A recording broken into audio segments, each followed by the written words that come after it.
নমস্কার, story officially চ্যানেলে আপনাদের প্রত্যেককে স্বাগত। আজকে একাদশী, আর এই একাদশী নাম হয়তো সবাই জানেন। আমি তবুও বলছি, এই একাদশী হলো দেবশয়নী একাদশী। এই সমস্ত ব্রতর মধ্যে একাদশী ব্রত হলো সবচেয়ে শ্রেষ্ঠ। আর দেবশয়নী একাদশী মাহাত্ম্য এবং এই একাদশী করলে কি হয়, আজকে আমি সেই মাহাত্ম্য কথাই শোনাবো। আসলে এটার কিন্তু আর একটা নাম আছে, সেটা হলো হরিশয়নী একাদশী। হরিশয়নী একাদশী বলা হয় কি কারণে? এটার কারণ হলো আজকের দিনে ভগবান বিষ্ণু যোগ নিদ্রায় তিনি 4 মাসের জন্য তিনি থাকেন, আর এটাকে বলা হয় চতুর্মাসী। আর কার্তিক মাসের শুক্লপক্ষের প্রথম একাদশী যেটা হবে, সেটাই হলো ভগবান বিষ্ণু সেদিন যোগ নিদ্রা ভেঙে তিনি উঠে আসবেন। তাই এইটাকে চতুর্মাসই শুরু হয়ে যাবে কালকের দিন থেকে, চতুর্মাস বলা হয়। আর এর জন্য বলা হয় হরিশয়নী একাদশী। একবার যুধিষ্ঠির ভগবান শ্রীকৃষ্ণকে বলে, হে কেশব, এই দেবশয়নী একাদশী করলে তার কি ফল, এবং এই একাদশী সবাই করবে কেন? তখন ভগবান শ্রীকৃষ্ণ যুধিষ্ঠিরকে বলে, হে যুধিষ্ঠির, ঠিক এই প্রশ্নই একবার মহামুনি ব্রহ্মাকে করেছিলেন। ব্রহ্মা মহামুনিকে যেটা বলেছে, আমি আজকে তোমাকে সেই কথাই বলছি। ভগবান শ্রীকৃষ্ণ বলে, এই দেবশয়নী একাদশী, যেটা নাকি আষাঢ় মাসের শুক্লপক্ষে এই একাদশী, যেটা আজকে সবাই পালন করছে, এই একাদশী হলো দেবশয়নী একাদশী। এর পরের দিন থেকে চতুর্মাসী শুরু হয়ে যায়। ভগবান বিষ্ণু যোগ নিদ্রায় চলে যান, যোগ নিদ্রায় থাকেন তিনি। আবার কার্তিক মাসের শুক্লপক্ষের একাদশীতে ভগবান বিষ্ণু যোগ নিদ্রা ত্যাগ করে তিনি উঠে আসেন। এই একাদশীর করলে ব্রতর মধ্যে সবচেয়ে শ্রেষ্ঠ ব্রতই হলো একাদশী। হে যুধিষ্ঠির, এই দেবশয়নী একাদশীর মাহাত্ম্য যদি কেউ শ্রবণও করে, তারও সেই একাদশী করার মতো ফল সেও পেয়ে যায়। যদি কেউ একাদশী নাও পালন করে, যদি দেবশয়নী একাদশীর ব্রত শুধু মনোযোগ দিয়ে শ্রবণ করে, তার একাদশীর ফল সেও পেয়ে যায়। যে সত্যযুগে মান্ধাতা নামে যে রাজা ছিল, মান্ধাতা নামে যে রাজা ছিল, সেই রাজা ছিল ধর্মপরায়ণ এবং পরম প্রজাপালক রাজা যাকে বলা হয়। তিনি প্রজাদের কষ্ট কোনো সময় তিনি দিতেন না, বা তা কোনো প্রজাদের কষ্ট হলে তিনি নিজে কষ্ট পেতেন। প্রজাদেরকে তিনি পিতার মতো করে একদম পালন করতেন। তাই মান্ধাতার রাজত্বকালে কোনো প্রজারা একটুও কষ্টের মধ্যে তারা ছিল না, তারা পরম সুখে তাদের জীবনযাপন করছিল। আর এই মান্ধাতা রাজা গোটা পৃথিবীর রাজা ছিলেন। তিনি যতদিন রাজত্ব করেছেন, তার মধ্যে কোনো দিন অনাবৃষ্টি বা কোনো রকম দুর্যোগ কোনো কিচ্ছু সেই সময় আসেনি। কারণ ধর্মপরায়ণ রাজা, ধর্ম তার সবকিছু মেনেই তিনি চলতেন এবং প্রজাদেরকে তিনি যথাযথভাবে এত সুন্দরভাবে পালন করতেন। নিজে পিতা হিসাবে প্রজা পালন করতেন, প্রজাদের যাতে কোনো রকম কষ্ট না হয়। তাই তার সময় প্রজারা পরম সুখে তারা দিন যাপন করছিল। কিন্তু একবার তার রাজ্যে কি হয়, অনাবৃষ্টি শুরু হয়ে যায়। আর এই অনাবৃষ্টি 3 বছর ধরে বৃষ্টি বন্ধ হয়ে যায়। আর এই 3 বছর ধরে অনাবৃষ্টি থাকার জন্য তার রাজ্যে আস্তে আস্তে কোনো অন্ন উৎপাদন হয় না। সমস্ত গাছপালা শুকিয়ে কাঠ হয়ে যাচ্ছে এবং প্রজাদের মধ্যে তখন কষ্ট শুরু হয়ে যায়। কারণ অন্ন প্রত্যেকটা জীবের প্রয়োজন, আর অন্ন ভগবানের স্বরূপ।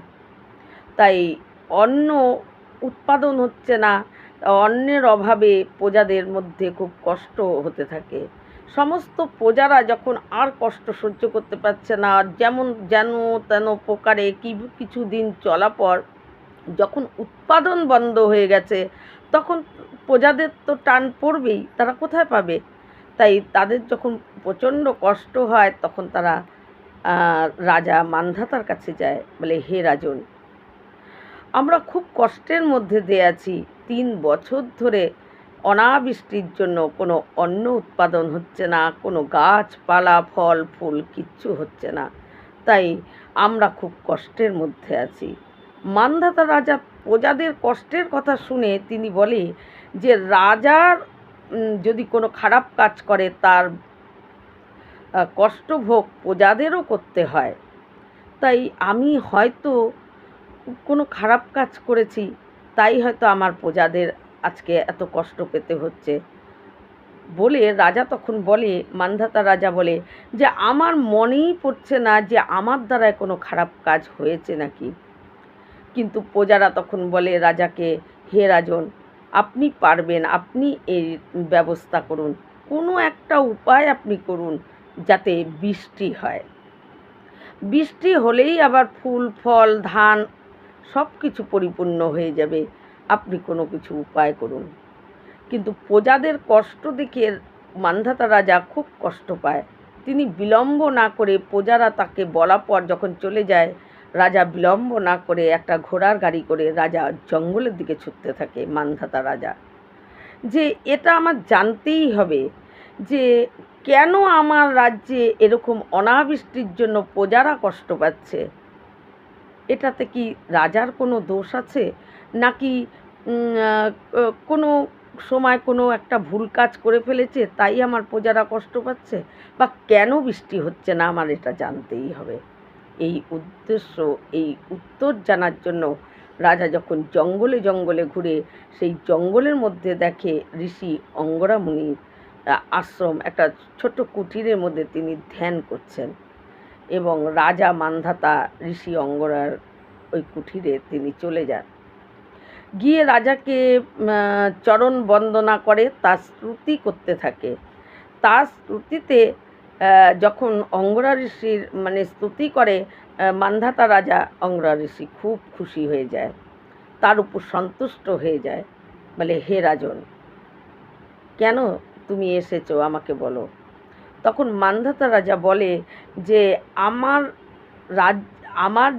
আমি যে রাজ্য চালাচ্ছি, আমার যে প্রজারা তারা খুব দুঃখে কষ্টের মধ্যে আছে, দুঃখ কষ্টের মধ্যে আছে। আমার ওখানে অনাবৃষ্টির জন্য 3 বছর ধরে অনাবৃষ্টির জন্য কোনো ফসল উৎপাদন হচ্ছে না, অন্ন উৎপাদন হচ্ছে না। অন্ন প্রত্যেকটা জীবের প্রয়োজন, আর সেই অন্ন তো ভগবান স্বরূপ, কিন্তু কেন উৎপাদন হচ্ছে না, আর এই কেন বৃষ্টি হচ্ছে না, আর আমার প্রজারা এত কষ্ট ভোগ করছে, তাই এর কোনো কিছু উপায় আপনি আমাকে বলে দিন যে কি করলে বৃষ্টি হবে, আমার প্রজারা আবার ফসল অন্ন এগুলো পাবে, তাদের কষ্ট দূর হবে। তখন ঋষি অঙ্গরা রাজা মান্ধাতাকে তিনি ভাবেন যে দেখি প্রকৃত সে প্রজার জন্য যে এতটা কষ্ট পাচ্ছে, সে কি প্রকৃতই প্রজাদের জন্যই কষ্ট পাচ্ছে, না কেমন ধর্মপরায়ণ রাজা, একটু পরীক্ষা করার জন্য বলে যে হে রাজা, তোমার ওখানে বৃষ্টি হচ্ছে না, অনাবৃষ্টির একটাই কারণ, এই এখন সত্যযুগ, এই সত্যযুগে ধর্ম পায়ে দাঁড়িয়ে আছে, আর এই 4 পায়ে ধর্ম দাঁড়িয়ে আছে, আর ধর্ম পালন করার জন্য শুধু ব্রাহ্মণ ঋষি মুনিদেরকেই তপস্যা করার দায়িত্ব দিয়েছে। কিন্তু তোমার রাজ্যে একজন শূদ্র সে তপস্যা করছে, তার জন্য তোমার এই 3 বছর ধরে বৃষ্টি বন্ধ হয়ে গেছে, অনাবৃষ্টি চলছে। তখন রাজা বলে, এর কি উপায়, কি করলে আবার বৃষ্টি হবে? তখন ঋষি অঙ্গরা বলে যে এর উপায় আছে, তুমি যদি গিয়ে সেই শূদ্রকে মেরে ফেলো, তাকে প্রাণে মেরে ফেলো, তোমার রাজ্য ফুলে ফলে অন্নে আবার ভরে যাবে। রাজা এই কথা শুনে মান্ধাতা রাজা প্রচণ্ড দুঃখ পেয়ে যায় যে একজন নির্দোষ যে তপস্যা করছে, আমি গিয়ে তাকে মেরে দিব। কেন রাজাও ধর্মপরায়ণ রাজা। রাজা বলে অঙ্গরা ঋষিকে, এই কাজ আমি কিছুতেই করতে পারবো না। একজন নির্দোষকে, তার অপরাধ সে তপস্যা করছে, একজন নির্দোষ, তার কোনো দোষ নেই, সেই মানুষের প্রাণ আমি নিতে পারবো না। আপনার কাছে যদি অন্য কোনো উপায় থাকে তাহলে আপনি বলুন। তখন ঋষি অঙ্গরা বুঝে যায় যে সত্যি ধর্মপরায়ণ প্রজা পালক রাজা। বলে যে সত্যি তুমি ধর্ম পরায়ণ এবং প্রজা পালক রাজা, আমি বুঝতে পারলাম। হে রাজন, আর একটা উপায়ও আছে, আমি তোমাকে বলছি। রাজা জোড়হাত করে বলে, আমাকে দ্বিতীয় উপায় আপনি বলুন। ওই শূদ্রকে হত্যা করা আমি পারবো না। তখন অঙ্গরা ঋষি রাজাকে বলে যে দেখো, আষাঢ় মাসের যে শুক্লপক্ষে প্রথম একাদশী পড়বে, সেই একাদশীর দিন তোমার পরিবার, তুমি এবং তোমার যত প্রজা সবাই মিলে যদি তোমরা একসঙ্গে একাদশী ব্রত পালন করো, তাহলে তোমার রাজ্যে আবার বৃষ্টি হবে, ফুলে ফলে অন্নতে ভরে যাবে, প্রজাদের কষ্টও দূর হবে। এই কথা শুনে রাজা মান্ধাতা প্রচণ্ড খুশি হয়ে যায় যে হ্যাঁ, এই উপায় আমি করতে পারবো বলে মান্ধাতা রাজা কী করে, ঋষি অঙ্গরাকে প্রণাম করে ঘোড়ায় গাড়িতে চড়ে তিনি ছুটতে ছুটতে চলে আসেন এবং এসে সমস্ত প্রজাকে ঘোষণা করে তিনি ডেকে বলে যে এই অনাবৃষ্টির থেকে রক্ষা পেতে গেলে আমার পরিবার, আমি আর আমার যত প্রজা আছে সবাই মিলে আষাঢ় মাসের শুক্লপক্ষে যে দেবশয়নী একাদশী সেটা পালন করতে হবে। প্রত্যেক প্রজা এবং আষাঢ় মাস আসে, প্রত্যেক প্রজা এবং রাজা তার পরিবার নিয়ে দেবশয়নী একাদশী পালন করে এবং দেবশয়নী একাদশী যেই পালন করে অমনি বৃষ্টি হতে শুরু করে এবং বৃষ্টির পরে রাজার যে ক্ষেত, সমস্ত গাছপালা যে শুকিয়ে গেছিল সেগুলো আবার সবুজে ভরে যায় এবং অন্ন উৎপাদন আবার শুরু হয়। তাই এটাই হলো দেবশয়নী একাদশীর মাহাত্ম্য। এই একাদশী ব্রত যদি কেউ পালন করে, তার সমস্ত পাপ থেকে সে মুক্তি পেয়ে যায়, নরক তার দর্শনও করতে হয় না এবং সমস্ত পাপ থেকে মুক্তি পেয়ে সে উদ্ধার হয়ে যায়। আর এই একাদশী ব্রত পালন করলে অন্ন জল এগুলোর অভাবও বা দেশে কোনো আকাল এটাও আর থাকে না। তাই একাদশী, এই ব্রত দেবশয়নী একাদশী ব্রত পালন করা প্রত্যেকের দরকার এবং এই ব্রত পালন করলে তার যদি কেউ পালন নাও করতে পারে কোনো কারণে, তাহলে যদি এই মাহাত্ম্য শোনে তাহলেও সে পুণ্য লাভ করতে পারে, তারও সমস্ত পাপ থেকে সে মুক্তি পেয়ে যায়। আজকে আমি আর একটা ছোটো ভিডিও কথা বলছি, যেটা হলো আমরা রাধা নাম নিব কেন, এই রাধা নামের গুণ কি, রাধা নামের গুণ কি, এটা আজকে আমরা জানব। রাধা নাম আমরা আমাদের যত বৈষ্ণব সাধু সন্ত প্রত্যেকে আমাদেরকে বলে, আজ্ঞা করে যে রাধা নাম জপো। তাই রাধা নাম জপলে কী হয়, এর গুণ কী? আসলে যখন রাধারানী অনেকটাই ছোট ছিল, তখন সেই সময় তার মা কীর্তিমা সঙ্গে রাধারানী একবার কথা শুনতে যায়। মানে কীর্তিমা ধর্ম কথা শুনতে যেত। সেখানে যে কথা বলছিল কীর্তিমা গুরুদেব, সে হলো স্বর্গের বর্ণনা করে, সব কিছুর বর্ণনা করতে করতে এবং স্বর্গ মর্ত্য পাতাল সমস্ত কিছুর বর্ণনা করতে করতে তিনি নরকের বর্ণনা করেন। এদিকে রাধারানী তো তার মার পাশে বসে তিনিও শ্রবণ করছেন, কিন্তু শ্রবণ করতে করতে যখন নরকের বর্ণনা করে, এতটা কষ্ট নরকে, যে গরম তেলে বারবার আত্মা তাকে চোবাচ্ছে ওঠাচ্ছে, মানে মৃত্যুর পরে তার যদি খারাপ কর্ম করা যায়, তার যে নরকে যারা যায়, মানে কথাই বলে নরক যন্ত্রণা। আমাদের সামান্য একটু কষ্ট হলে আমরা কি বলি, নরক যন্ত্রণা ভোগ করে আসলাম। তার মানে আমরা প্রত্যেকেই জানি যে নরক যন্ত্রণাটা কতটা মানে ভয়ঙ্কর। তাই সেই রকম যখন শ্রীমদ্ ভাগবতে এই নরক কয় প্রকার এবং কোন পাপে কোন নরকে যাওয়া যায় সমস্ত বর্ণনা দেওয়া আছে শ্রীমদ্ ভাগবতে, যখন সেই নরকের বর্ণনা পড়া যায় গা শিউরে ওঠে। ভয়ঙ্কর ভয়ঙ্কর এক একটা নরক যন্ত্রণার কথা। তাই যখন রাধারানী, তিনি খুব করুণাময়, তার করুণাময় মানে রাধার মতো করুণা আর অন্য কারণে, তিনি করুণাময়ী এবং দয়া তার ভেতরে। তাই রাধারানী যখন নরকের যন্ত্রণার কথা কীর্তিমার গুরুদেবের কাছ থেকে তিনি শুনছেন, তখন রাধারানী খুব কাঁদতে থাকে, খুব তার হাউ হাউ করে কাঁদতে থাকে। কিন্তু রাধারানীর কান্না দেখে প্রত্যেকে জিজ্ঞাসা করে, তুমি কাঁদছো কেন, কেন কান্না করছো? তখন রাধারানী বলে যে যদি কেউ ভুল করে কোনো কাজ করেই ফেলে, খারাপ কাজ করেই ফেলে, তাহলে তাকে নরকে নিয়ে গিয়ে এই রকম কষ্ট কেন দেয়? এটা তো দেওয়া ঠিক না। তাই আমার মতে এই নরকটাকে বন্ধ করে দেওয়া উচিত।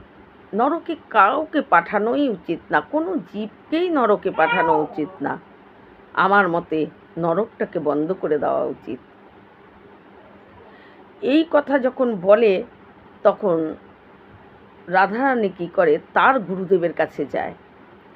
গুরুদেবের কাছে গিয়েও সে কাঁদতে থাকে। গুরুদেব বলে রাধারানীকে, কি হয়েছে, কাঁদছো কেন তুমি? তখন গুরুদেবকে বলে যে গুরুদেব, নরকটা কি বন্ধ করা যায় না? যেখানে কেউ যদি ভুল করেও কোনো কাজ করে ফেলে, কোনো খারাপ কাজ করে ফেলে, তার জন্য তাকে এতটা কষ্ট দেওয়া কি ঠিক? এতটা কষ্ট দেওয়া তো ঠিক না। তাই আমার মত হচ্ছে, আমার মনে হচ্ছে এই নরকেরটাকে বন্ধ করে দেওয়াই উচিত। কোনো জীবকে এত কষ্ট দেওয়া ঠিক না। এই কথা শুনে গুরুদেব তিনি রাধারানীর উপর প্রচণ্ড প্রসন্ন হয়ে যায় যে এতটুকু একজন যে বালিকা, তার হলো এই রকম বিচার। গুরুদেব বুঝতে পারে যে এ সাধারণ না, এ অসাধারণ কেউ। গুরুদেব তখন ঘোষণা করে যে হ্যাঁ, নরক তো বন্ধ করা যাবে না, কারণ জীব যদি খারাপ কাজ করে, খারাপ কর্ম করে, তার তো ভোগ করতেই হবে নরক যন্ত্রণা। তাই সেটা বন্ধ করা যাবে না, কিন্তু বন্ধের একটা উপায় আমি করে দিচ্ছি। রাধারানীকে বলে। রাধারানী বলে যে কি উপায়?